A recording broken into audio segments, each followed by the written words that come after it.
we would like to get started because we would like to get finished at a certain time. I know Adam has other things he needs to do, and we aim to end this by 11:15 at the very latest, so probably 11 o'clock. So let's get started, and hopefully there are others who will just come in as we begin. I would like to welcome you to the Civic Association Election Forum. We have many of these during election periods. The Civic Association is a nonpartisan organization, a 501c3. We don't take positions on candidates. We do not endorse candidates, but we figure that an informed voter is a better voter, and so the more you know about the candidates, the better decision you can make, so we provide these opportunities for you to come and meet the candidates. And we're very happy that Adam Hasner is with us today. Adam and everybody else, happy Halloween to you. Nice to have you here. Adam, we were going to all dress up for you, but we figured that would scare you, so we decided not to. It's scary enough to come to Palm Beach and greet all the voters. So it's nice to have you here. We really appreciate it. And Jillian Hasner, it's so nice to have you here today. Thank you. So welcome. We're also fortunate to have our Mayor Gail Coniglio with us today. Mayor Coniglio, welcome. And our Town Councilman Bill Diamond is with us today. It's nice to have you here, Bill. And I just met Rachel Merlin. Rachel is the Executive Director of the Legislative Delegation. And you took Ed Chase's job. So welcome. It's great to have you here. So nice you could come. At your place as a voter, in addition to all the promotional material that just suddenly appeared here about 9 o'clock. There is a Civic Association Voters Guide.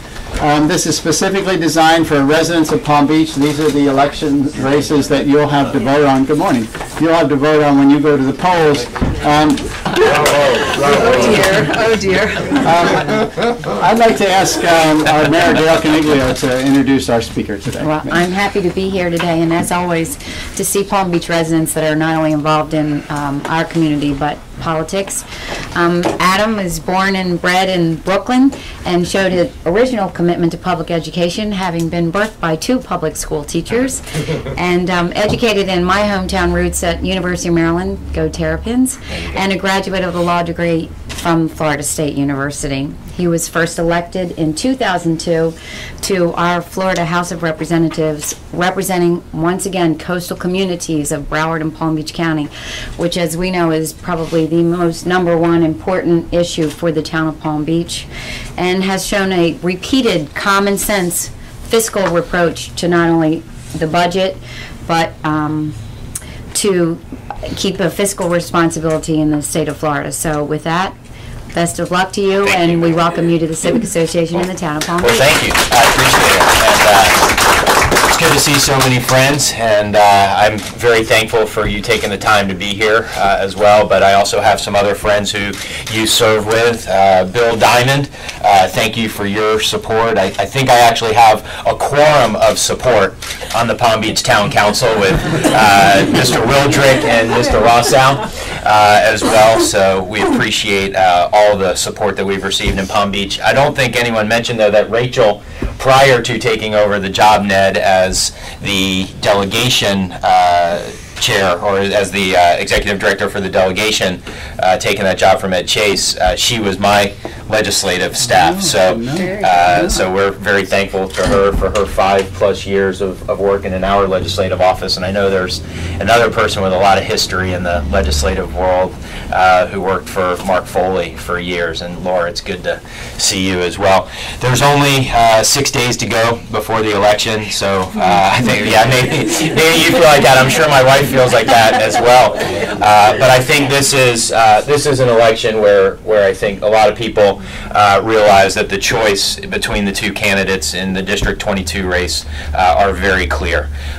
We have worked hard over my time in the state legislature. I served from 2002 to 2010, and although I didn't make it quite up as far north as Palm Beach, the district that I represented started in Manalapan and went all the way down into Broward County. Now, this new congressional district runs from essentially from the tip of the island in Palm Beach all the way down to 595, and it also includes parts of plantation as well. So it's a coastal district. Many of you are familiar with some of the folks that have endorsed me and supporting me. I shared with you some of your local officials, but somebody who has been a strong supporter of ours as well. You may recall he served this community was Clay Shaw, and so he's been extremely helpful, and we're very thankful to him for his support. And as I said, this is really a race where the differences between myself and Ms. Frankel are pretty stark and pretty clear on what I think are the most critical issues facing our community and facing our country. And that really is what do we need to do to get America's fiscal house in order, and what do we need to do to get America's economy moving again? And I think we have two very different approaches about what needs to be done. First and foremost, I think we differ from the fact of our approaches to public service. I don't believe in a ruling class. I believe that members of Congress should live by the same set of rules as everybody else. As a matter of fact, in 2008, I think Rachel will remember, because it didn't make me very popular in Tallahassee, but in 2008, we all remember what happened in the economy here and throughout the country as we hit kind of some tough times, and everything changed, and we had to reduce budgets, and we had to make do with less, both in the public sector as well as in the private sector. And Jillian and I sat around our kitchen table and said that if we're going to ask for education and health care and other areas of the state budget to make do with less, well then legislators needed to lead by example. And I went back to Tallahassee and I said, we're going to lead an effort to cut the pay of every member of the state house and state senate.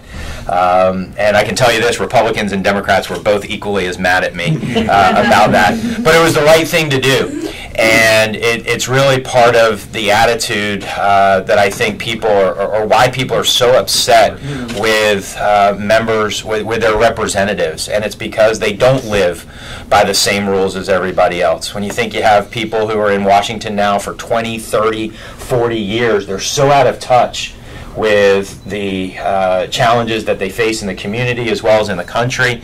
That's why I said I will personally term limit myself after 8 years in the Congress. Second is I don't think members of Congress should be able to vote to increase their own pay. You don't get to do it. They shouldn't get to do it either. And third is, as I said, I will refuse to accept a congressional pension.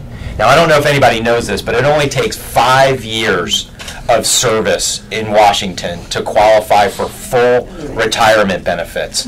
I think that's outrageous. You don't have it in your retirement plan.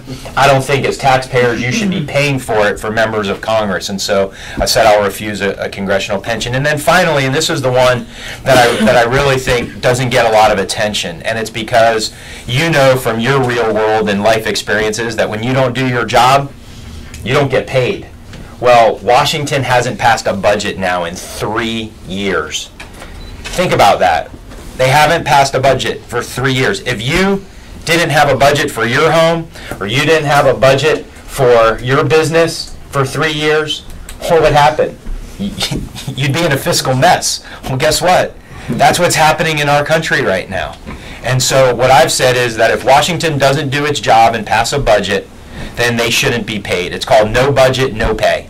It's that simple. And I think it really is the beginning of changing the culture in Washington of the type of people that are up there who are there for getting the job done, not there for their own personal agenda. And I think regardless of your political affiliation in this room today and throughout these communities, I think we can all agree on this. Washington is broken, and both political parties are to blame for the fiscal mess that we're in. And so I have not spent any time in this campaign blaming Barack Obama and the Democrats for the last 4 years. For the same reason that I would suggest that don't blame President Bush and the Republicans for the 8 years prior to that, because it's not going to fix any of the problems that we have. And so all of the scare tactics and all of the false attacks that I've heard from my opponent and out on the campaign trail, they are not going to solve the problems that we face as a country. And it's why I've been very specific, almost to the point of saying things that aren't very popular. But I've been very specific about what we need to do. And it begins with taking a fiscally responsible approach. Something the mayor talked about, something the mayor has to do in her job, and Bill has to do in terms of budgeting and understanding that you can't spend more than you bring in. And so I've said we need to have a balanced budget approach. We need to get revenues more aligned with expenses. We need to realize that 62% of our federal budget is Medicare, Medicaid, Social Security, and entitlement programs. And while, yes, we can reduce Defense Department spending and military spending and do it in a way that doesn't jeopardize national security, and we can eliminate duplication in agencies and waste and inefficiencies and the other 15% of federal spending, that if we're not open and honest and transparent about the 62% of the federal budget where the costs are, then we are going to watch our country continue on a path of fiscal deterioration and decline. And it's why I've been very outspoken about making sure that we save and preserve programs like Medicare and Social Security as is, with no changes whatsoever for anybody 55 and over. But understanding at the same time, too, that Medicare is going bankrupt. That if we do nothing, that's the quickest way for Medicare as we know it to end. 10,000 people are retiring every day. 8% healthcare inflation. Those two numbers together spell insolvency for Medicare in the next decade. So doing nothing is not an option if we want those promises of health security to be there for future generations.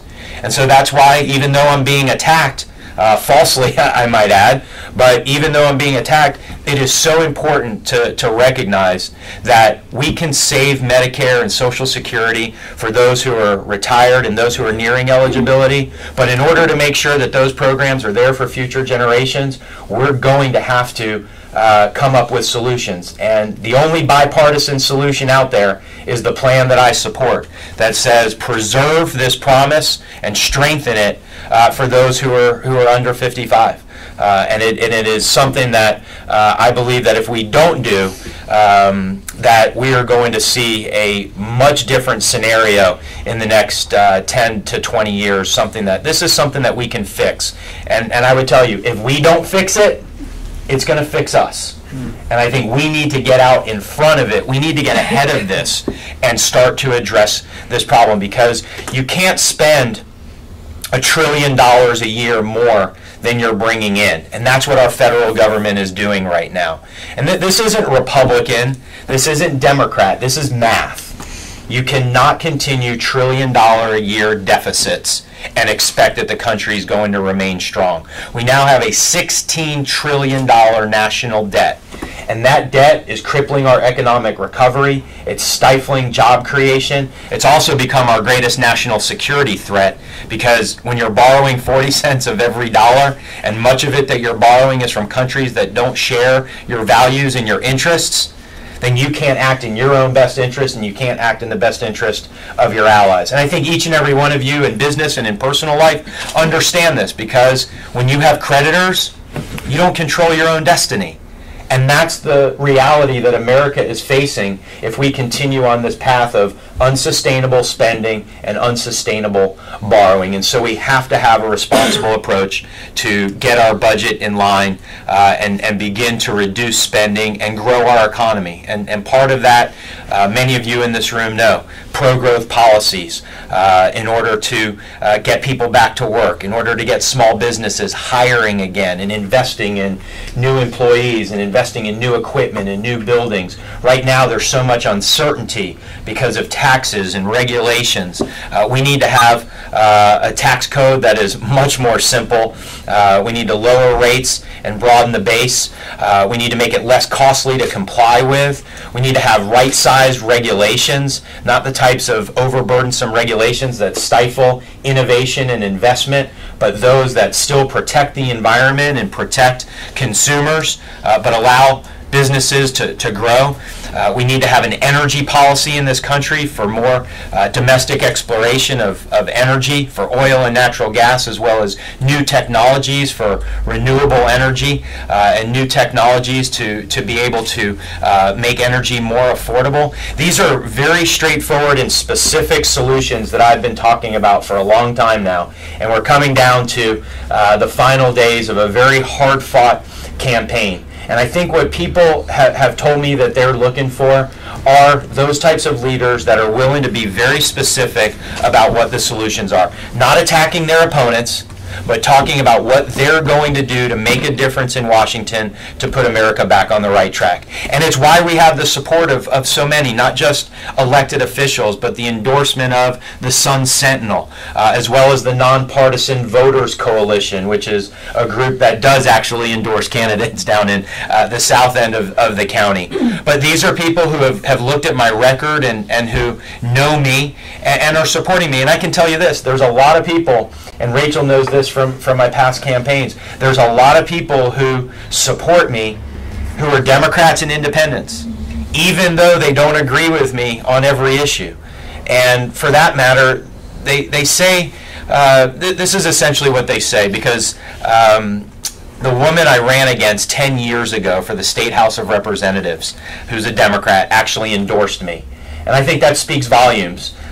She's a Democrat, lifelong Democrat, was a candidate for the State House in 2002 at the same time that I ran, and she's come out and said, listen, I don't agree with Adam Hasner on everything, but on the issues critical to the future of our country, on our economy, on our national security, Adam Hasner's the clear choice. And so we're proud to have that support from across the political spectrum and have the endorsements from the Sun Sentinel and from other groups that are out there, the pro-jobs groups like the Chamber, as well as law enforcement here in Palm Beach County as well. So we're running a very strong campaign. It's coming down to the wire. All the polls have this race as a very too close to call, in the margin of error. I guess we're getting used to hearing that a lot in all the races. But there's a reason why. And it's because, again, I think people see the difference in the candidates and the different types of campaigns that we run and the different types of public servants that we have been. And we're excited because we know that everywhere we go, Jillian and I have the honor and privilege of hearing the stories of the people that we meet. We know our stories. Jillian's the granddaughter of an Eastern Kentucky coal miner that couldn't even read. I'm the son, as you said, of two public school teachers who had $31 to their name when I was born, and we moved to Florida when I was 5. So I grew up in North Palm Beach Gardens, and attended elementary and public schools here in the county. But every day I get to hear your stories. And I get to hear the stories about the sacrifices your parents made for you and the sacrifices that you've made for your children. And that's really the story of America, making sure that the next generation inherits an America that has more prosperity and more opportunity. And that's what this election is all about, making sure that we're able to pass on a stronger and more secure country to our children and to our grandchildren. And it's why we're out working hard every single day to earn every vote across these communities from Palm Beach all the way down to Fort Lauderdale. And so, Ned, thank you to each and every one of you for what you do in the Civic Association to make this such a special place to live and to work, to enjoy, to give back. Which this is truly one of the most philanthropic communities, if not in Florida, possibly in the entire country. And so we live in a very special place that's comprised of a very unique community of people. And so it would be an honor for me to serve you in Washington, but more importantly, it would be an honor for me to work every single day to make sure that that promise is still there for future generations and we get America back on the move. So thank you again to the Civic Association and the mayor. Do we do some Q&A now? Yeah, How does that one of the work? advantages of a setting like this is that we get a chance to interact a little bit. So we'll just open it up for questions and Please, answers. is there a protocol as to who gets the first question? Yeah. Does the mayor get the Always the mayor. Okay, all right, The okay. mayor is very happy with your presentation. Okay, thank you. Great. We'll just go. Do you mind? Whatever you want to do. Well, you've already voted. There's no, I'm just kidding. You won't be disappointed. Adam, assuming you were representing us Yes, sir. today in Washington Yes, sir. with what happened with the hurricane and with Yeah. going up the coast and so forth, what would you be telling us here in Palm Beach about our coastal erosions and so forth? Well, having served in the state legislature representing coastal communities for 8 years, I am very familiar with this issue and the importance of the local, state, and federal government, the coordination, working together to address the needs of beach erosion for, not just for economic. Good to see you guys. Thank you for being here. No, please. I can do it all again. I think you've heard it. Not just for economic development purposes. You hear people talking about it all the time as it relates to our beaches and the importance because of tourism. It's also an issue of security and safety as well, structural safety. So I was a big advocate during my time in the state legislature and will continue to remain so to make sure that the unique needs of the coastal communities are met.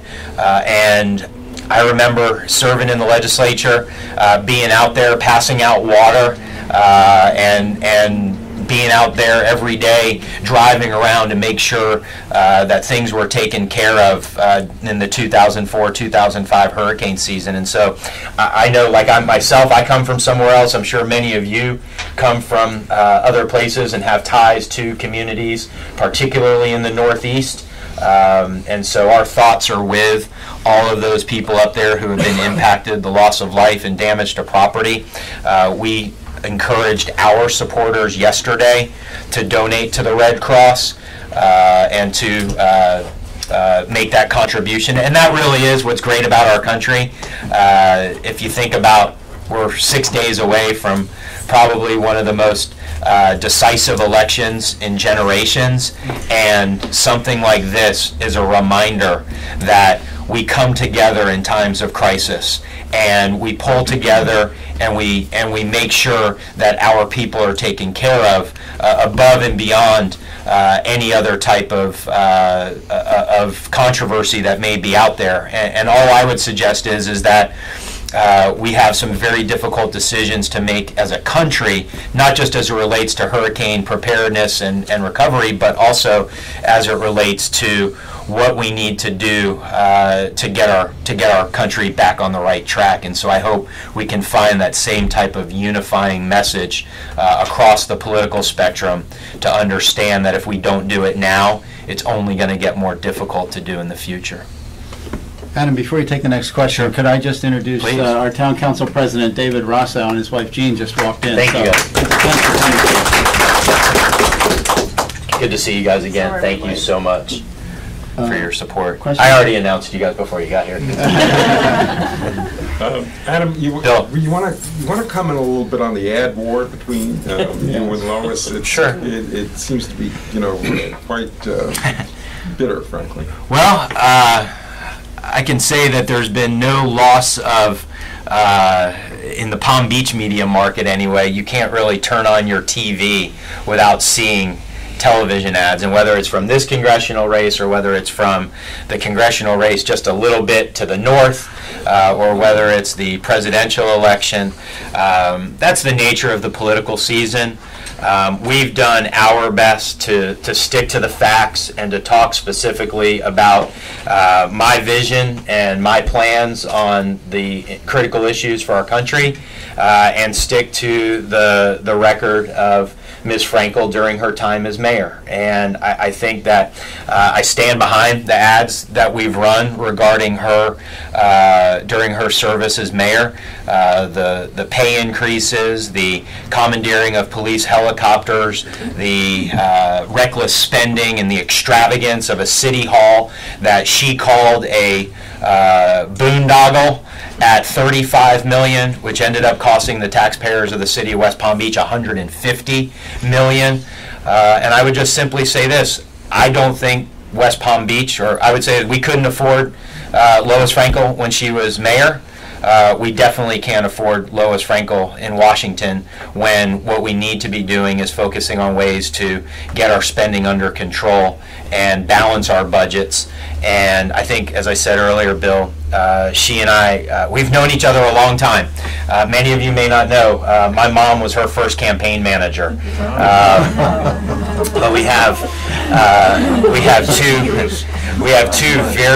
two very different approaches to governance, and I think we have two very different approaches in terms of what we believe needs to be done in order to restore economic prosperity and economic strength for our country. And I'm confident that in 6 days, the voters of District 22, regardless of political affiliation, are going to respond and are going to elect me to Congress in order to address these challenges, because scare tactics and false attacks, which I really think have been the highlight of her campaign, they're not going to solve the problems. And whether you agree with me on everything or not, I've always had an open door. I've always been there to listen. I think Rachel, probably keep talking about Rachel, but she was there during the time that I served, and Jillian knows this as well, that we spend a lot of time listening and a lot of time taking in information, because that's what makes you a more informed policymaker, and getting to share your side of the story with people, I think allows you to educate as to why you believe something and why your views are what they are. So thanks. Thank you, Adam. Thank you. And just think of it, there's only 6 more days of commercials. So you don't have to worry. Well, it's been a pleasure. I'm a new voter to this district, so Great. I appreciate the chance to meet you. Welcome. I very much like your thoughts on the fiscal issues, which are clearly, as you said, a threat. Now, I wondered how you stand relative to the Governor Romney's position. And one I liked that you mentioned was you believe in reducing the defense spending, where he's talking about a $2 billion increase. Trillion, sorry, when we're coming out of the wars of the last 10 years. So if you could comment on that, and also where you might stand on his proposed tax cuts. Sure. And the dysfunctionality of our current tax code, and what you see is where that might go over the next couple of years. I do have a different approach than Governor Romney in terms of defense spending. The budget that I support, or at least the concepts in the budget that I support, would not increase defense spending at the levels to which he's been. So you don't see the need? It's not that I don't see the need. It's that there are ways for us to continue to remain the strongest and the most powerful force, military force throughout the world, without spending trillions of dollars more. What I would remind folks, though, and I mentioned it earlier, is that the defense and military budget is approximately 18 to 20% of the overall budget, and it's also not where the growth in the budget is. It is fairly constant. I still believe that we can reduce certain areas of the budget. For example, our military personnel and presence in Europe. I think we can restructure and refocus in a way that more meets the needs of today's military and today's challenges. Other areas such as contracting and transparency in the Pentagon, where I think even Tom Coburn has come out with some very I think smart ways to reduce defense spending, and so I think there is some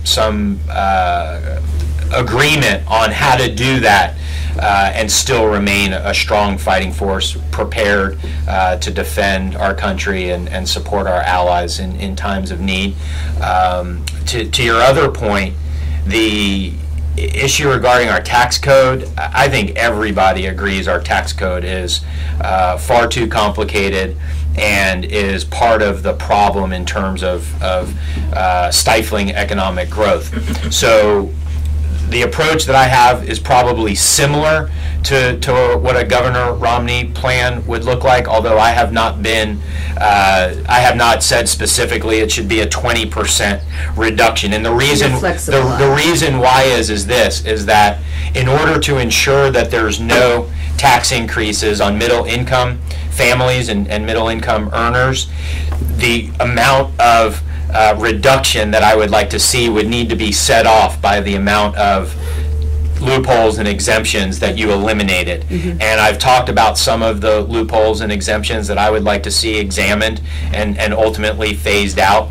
I'd like to see the balance between being able to purchase your health insurance individually and purchase it through a business brought to even, so that we could create an individual marketplace for people to buy health insurance, so they weren't dependent upon it when they just because they had a job. Far too many people lose their job lose their health insurance because they lost their job.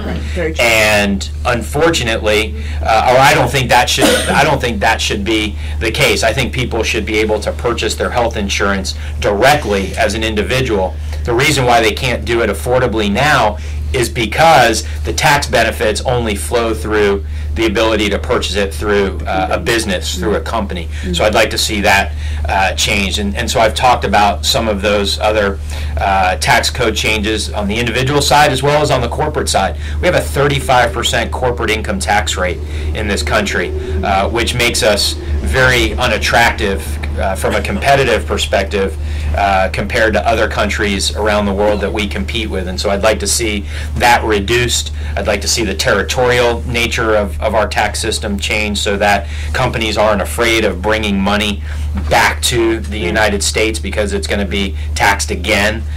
So ways to make American business and American jobs more competitive in our country is to simplify and streamline our tax code and the trillions of dollars that are spent every year. I hope there's no CPAs or tax lawyers in the room, but the trillions of dollars every year. Oh, I got one down there. All right, well. I'm not listening. Okay, there you go. But I think that would be very helpful to making it more affordable to do business. Thank you. Yes, sir. It all sounds good at the beginning, and then 6 months in, something happens that you didn't want to have happen. Iran. Yeah. You can't bring $1 trillion back because you can't bridge the gap in Washington, and I'm very concerned about the foreign policy of this country and where it takes us, and more in line with you. You can't go ahead and tell your creditors what to do in terms of human rights. They'll go beat you up and find out that 15% of your credit is done being sold on the world market, and your interest rates go up. Tell me about what you see as 6 months in, something happens that you would not want to see happen, that would ruin where your ideas are going. I've never been good at predicting the future. I've always tried to shape it. But knowing that something will happen, just not knowing what it is, I would expect that it is a continued conflagration in the Middle East. Just because that seems to be the direction that things are headed in right now. I am very concerned that let me say it this way, I've been talking about our national debt as America's greatest national security threat for over a year now. Someone recently just joined me in echoing that sentiment, and it actually has given me tremendous pause and concern, because that individual is President Ahmadinejad of Iran, who has now recognized that America is weakened because of its debt, and understands that America and its borrowing habits has put it into, and I think you described it, whether it's China or Russia, put us into a very difficult position to be able to act in our best interest and also to stand with our allies. And I think we're reaching a very critical time when a lot of other countries around the world perceive that America is either unwilling or unable to take that leadership role. And the less that America leads, more of a vacuum is created on the global stage. And I can assure you that that vacuum does not remain empty. The vacuum gets filled. And the vacuum gets filled by countries, as I've said, that don't see the world the same way that we do. And I believe the world becomes a much more dangerous place when that happens. And it becomes a much more dangerous place.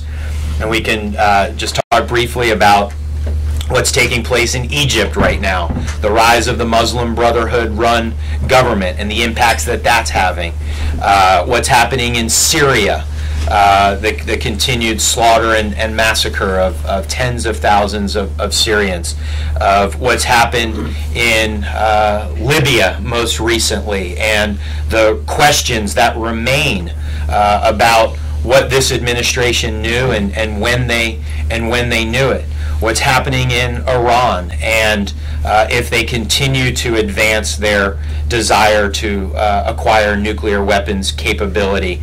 And if that becomes the case, what then happens in Saudi Arabia to try to equalize that balance? That is a very, very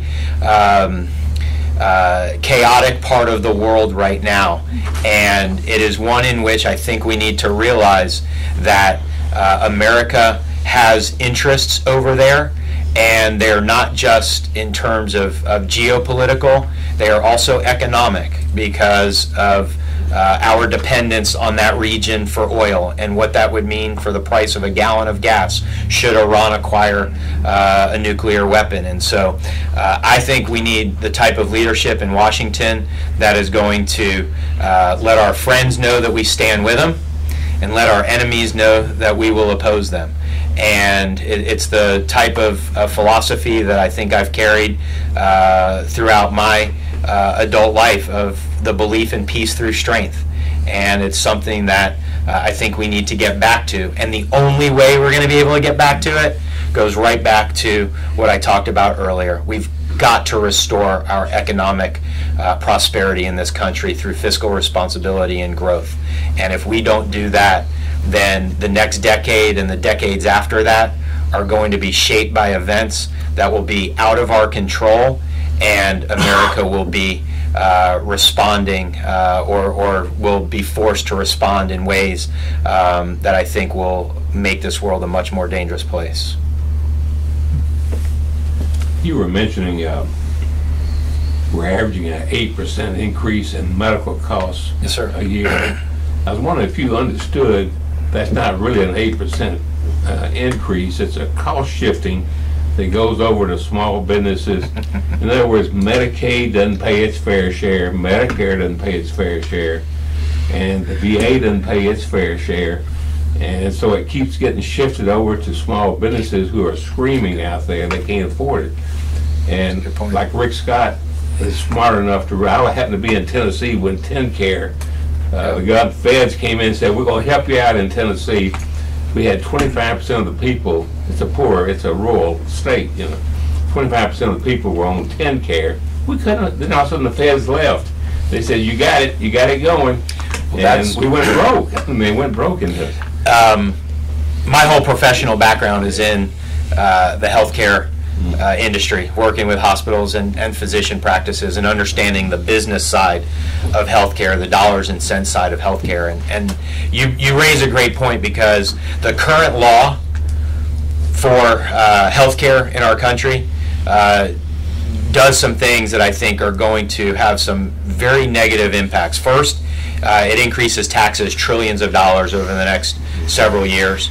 Second, it imposes some severe regulations on businesses that are going to prevent them from growing, particularly small businesses who aren't going to want to grow larger than 50 employees because they're then going to be forced to comply. The third, though, goes to your point, which is that it expands Medicaid by nearly 1 million people potentially in Florida, and millions more around the rest of the country, which is going to require even more tax dollars and more tax shifting.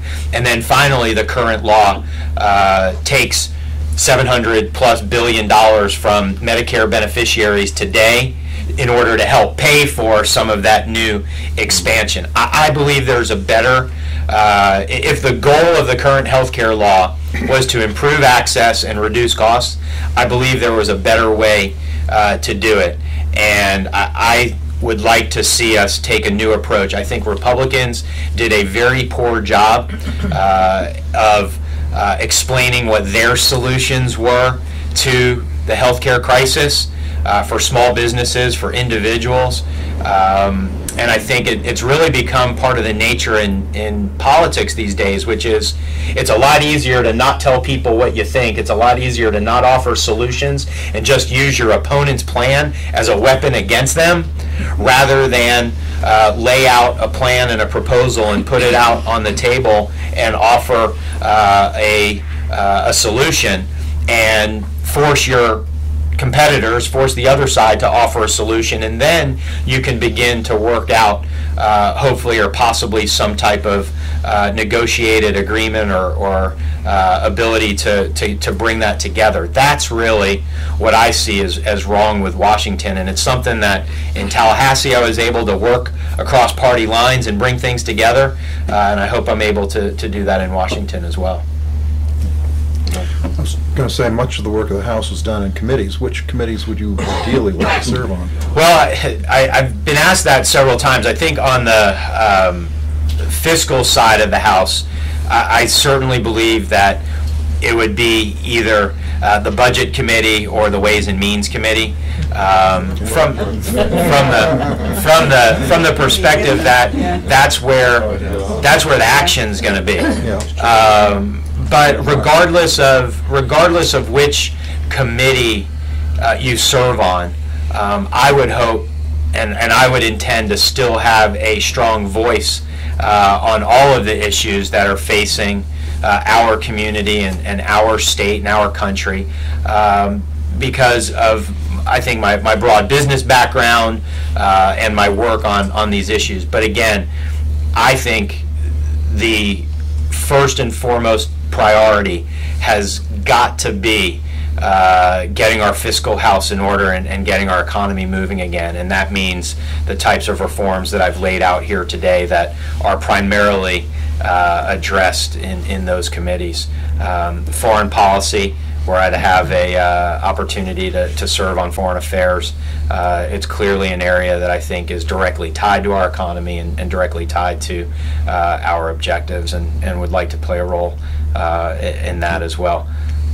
Thank you. Please. I had my back to you most of the afternoon, or most of the morning. I apologize. I didn't mean to stick my hand in your face there. I'd like to follow up on the health issue. And supposing the Republicans win the presidency and they can at least control the House, and Obamacare was canceled, let's say, what do you see that being replaced with, and what aspects of it would you support in a new bill? Well, I think I mentioned briefly the idea that I think the Republicans failed to offer their plan on health care, very similarly to how I believe the Democrats have failed to offer their plan on a budget, and why it's been so easy to attack somebody else's budget because you haven't offered one of your own. But healthcare is an issue that is very personal to me. I mentioned my professional background of working with doctors and hospitals for almost 15 years and having that knowledge, but it's also too because Jillian and I understand this issue from our personal lives. Jillian's epileptic, so we understand the challenges of pre-existing conditions and high prescription drug costs. And one of the things that I believe should be done differently, but the objective still the same, is making sure that individuals with pre-existing conditions still have access to affordable health care. It's the same with portability and the issue that I mentioned a few minutes ago. I don't believe people should lose their health insurance because they lose their job. And so the policies that I've put on the table to address this come from the tax code changes that currently today benefit businesses over individuals for the purchase of health care.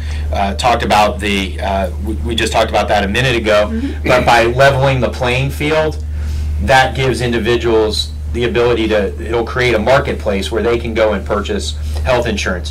Have to change the regulatory environment that exists today right now. One of the things is to be able to purchase health insurance across state lines and to be able to have more competition and choice, which will reduce costs. I think we've seen that time and time again in healthcare and elsewhere, that helps to do it. Another major one is cost transparency. And somewhat to your point, that right now, whether you're a government healthcare beneficiary or you're a beneficiary of healthcare through your employer, you don't know what the true actual costs of your healthcare are because you're shielded by a third-party payer.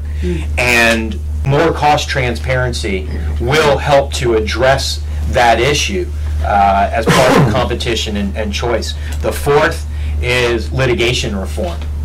We have to have meaningful litigation reform. It's something that I worked on and fought for in Tallahassee in the state legislature, and it's something that I believe still needs to be continued so that it changes the way that physicians and providers have to practice medicine. And fifth is the technology that's available today that can help to streamline the provision of care to patients, so that 7 or 8 doctors that are seeing a patient all have access to those medical records at the same time and are able to make their decisions collectively. So those are some. I'm sure there are a lot more. I know it's very fanciful these days to talk about eliminating waste and fraud and abuse, and I certainly support that, but that alone doesn't come nearly close to addressing our budget crisis as it relates to Medicaid and Medicare, and it certainly doesn't address the challenges for small businesses and the affordability and individuals for the affordability of health insurance. Yes, sir. You snuck back in there, too. A quickie from a lightweight, and you can close this one out in a hurry. Bridge openings, my favorite little problem. Okay. Clay Shaw got us on a schedule, if you will. I know you can improve upon that. Well, I just waited and won. That's what took me. It's actually tardy as usual. I was a little bit tardy as well. I beat you here, but yeah. Sierra Club could go for it. Everybody could go for it. All the folks that come back and forth. Sure. 100 cars sitting there. With Let's get it built first, right? I guess we have to get it finished first. The schedule. This is an issue that I've dealt with consistently from my time in the state legislature, representing the barrier islands from Manalapan all the way down to Deerfield. Enough said. I got a lot of mayors. We know where you're there you go. Get it done. Get her done. Good. Very good. Well, we thank you very much. Well, no, Ned, thank you guys. And if I can just make one last plug. I see a couple of early voting stickers. I encourage you to vote early. Well, yeah, you can say that. I encourage you to vote early if you haven't already voted, absentee or early voting, to be able to get over there. And it would be an honor to earn your vote. So thank you guys very much. Appreciate it. Thank you all for coming. Friday, Lois Franco will be here, 10 o'clock. Yeah, thank you guys. Appreciate it.